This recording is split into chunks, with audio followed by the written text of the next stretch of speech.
Welcome to Two Cooks in the Kitchen. Today we are going to make a terrine or country pate. We were gifted some rabbit livers.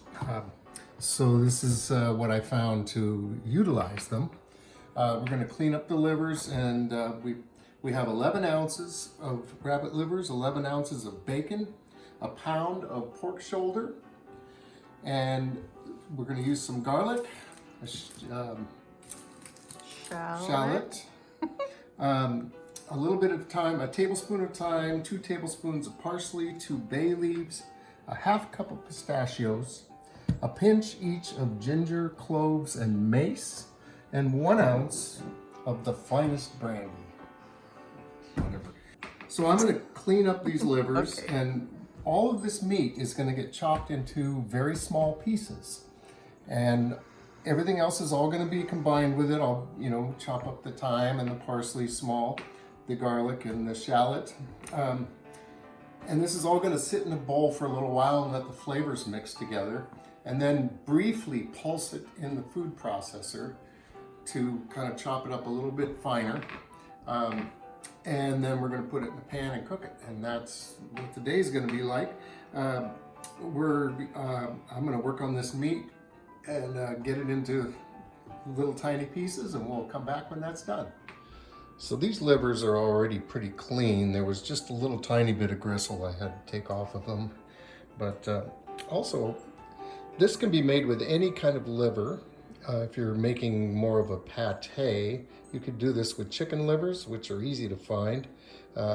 Any kind of liver. This dish is also often made just with game meat, not even liver, for a terrine. So now you know, and as they say, knowing is half the battle. Does anyone remember who used to say that all the time? Well, later on in this episode, we'll tell you. So here we have our bunny livers and our pork shoulder. I saved out some of the bunny livers to lay down in the middle of this loaf. And I'm going to add, here's our 11 ounces of chopped up bacon. And what we're building here is called a force meat, which is meat, fat, and seasonings together. This kind of sounds like what you'd put in a sausage wrapper. These can also be, it can be put in dumplings, it can be used in a number of different ways. For our sake, today we are going to make this into a loaf. Here's our thyme and parsley and bay leaves all chopped up. And I've got about 5 garlic cloves and 1 large shallot. And we're going to put the pistachios in. They just go in like this, and later on we'll get them to split up in the food processor. A dash of ginger, a dash of ground cloves, and a pinch of mace. And mace is in every terrine recipe I've found. We had to go to the store to get it specifically for this. And lastly, our 1 ounce of brandy in Kelly's new ounce measurer. Jigger. So then we just roll up our sleeves and get right in there with our hands. Mix this all really well. Ooh, yeah, that feels. I always wear gloves. You could wear gloves on a out. project like this, but come on, it's just food. It's a gross texture in your fingers. Okay. So once this is thoroughly mixed, we are going to put this in the fridge and let all these flavors marry for a couple of hours, and we'll come back and build our terrine. All right, so this has been in the fridge for a while, letting the flavors meld, and now we're just going to chop this a little bit in the food processor. We don't want to get this you know, we're not trying to puree this. We're just trying to reduce it down to a little smaller chop.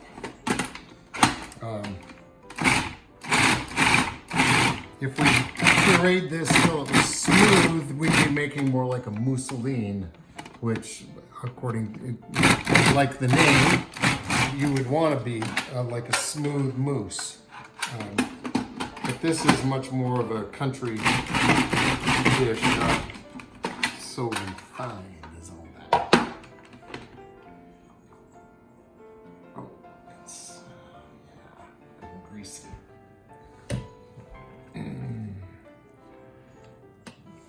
So that's what we're getting. I'm doing this in small batches so I don't have to over blend it to get it to work. So we'll come back when this is done.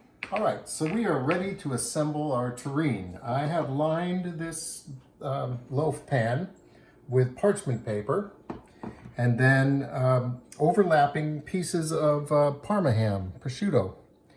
And leaving it hanging off the edges, we're gonna fold this up so this thing is completely wrapped up in prosciutto when we're ready to bake it.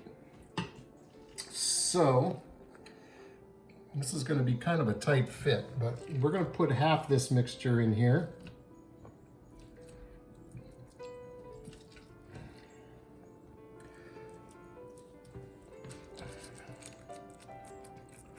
And smooth it down. Probably need a little more than that. And then we've got our reserved bunny liver that we're gonna put it right in the middle of this dish and then put the other half on top. And we definitely want this packed in here tight. This would be a great dish to make on Easter, and then you can tell the kids that you've cooked a bunny. Oh, wait, no. I had a friend who used to call it super chicken so the kids wouldn't think they were eating their bunnies or wouldn't know they were eating their bunnies. Look at that, nice little lino bunny liver. Don't want to waste it. Okay, and then the rest of our force meat.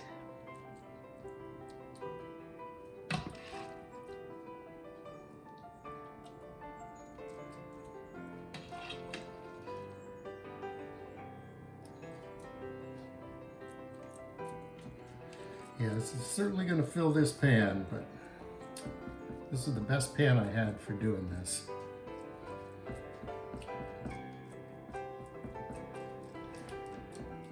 Make sure it's in all the nooks and crannies. I can squeeze the rest of this in here so we don't waste anything.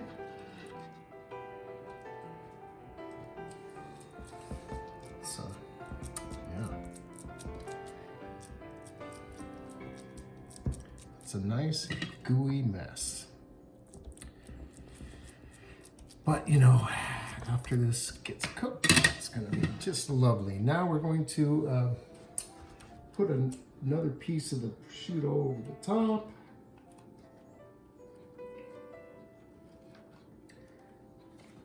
This is the Costco prosciutto, by the way. It's a great deal.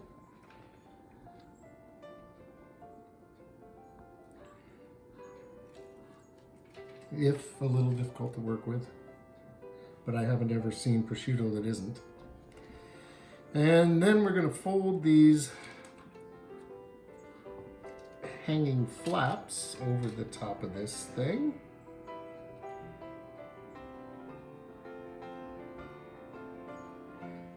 Get it all wrapped up.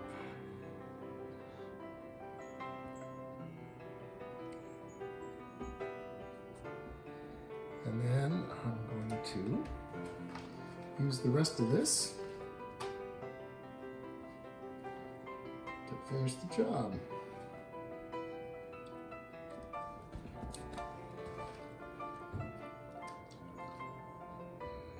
Gives a whole new meaning to meatloaf.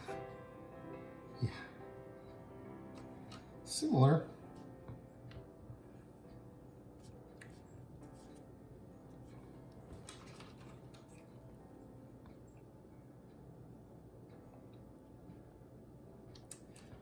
And our last piece.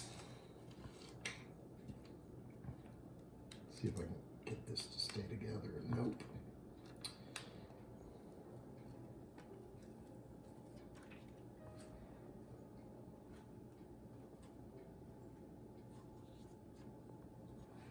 Okay.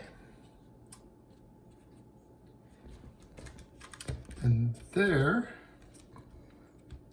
we have our terrine ready to bake. All right, so we're ready to cook our terrine. What we have here is a roasting pan with a rack in the bottom and enough water to come at least halfway up the side of our terrine pan. I have wrapped this tightly in foil so nothing's gonna escape or get in. And I'm just gonna, and I boiled the water and poured it into the pan. And the oven is at 350. So we're just gonna let that cook just like that For an hour. an hour. And there you have it. So while we're waiting for our terrine to cook, we're having a shot and a beer. This is the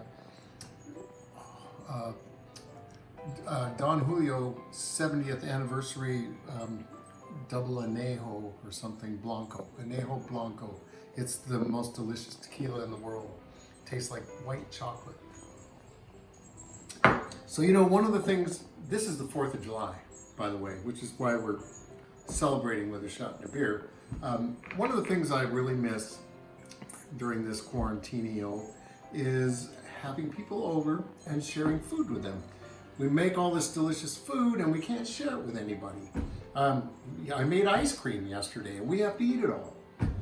I needed people to come over and eat it with me, but we can't do that right now. So this, that's one of the most difficult things about this quarantine. And with our terrine, we're going to be stuck with the whole damn thing because there's no one to, we can't share it with anybody. So now you know, and knowing is half the battle. Who used to say that? Why, it was our good friend G.I. Joe. Seriously. Seriously. It's true. I need more backstory. It's really true. That's what, now you know, and knowing is half the battle. Okay. The other half, I think, was shoot 'em up and stuff, but there you go. So our terrine spent 2.5 hours in the oven. I was looking for an internal temperature of 185, and it took that long. I think, I've never made this before, by the way, but the recipe I was looking at said this should take an hour. So maybe they have a bigger pan so that the stuff is all spread out more, but this should be fine. I mean, it seems great. It's been cooling here on a rack now for an hour, and we're going to put it in the fridge to get it really cool. But at this point, what it needs is, it needs weight pressing down while it cools. So we're going with the May ploy. Put this on here and just hope it's enough. I think it's going to be good, but this has to cool now for at least 3 hours, maybe even overnight. And that is that for now. All right, so it's the next day and our terrine has been sitting in the fridge, and it just popped right out of the pan, super easy. Let's see what we've got here. Oh yeah, look at that. So this is the idea. And let's just see how it tastes.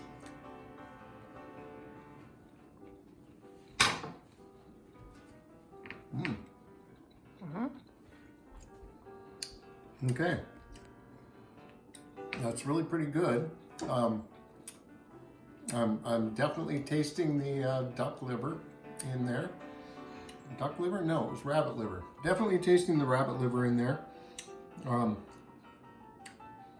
don't know what to compare it to. It doesn't, it's got a gamey flavor. It's really quite nice. I don't know what else to say about it, really. Is it dry or? It's not dry at all. It's quite moist. You turn it this way towards. Yeah, I'll try a bite. There you go.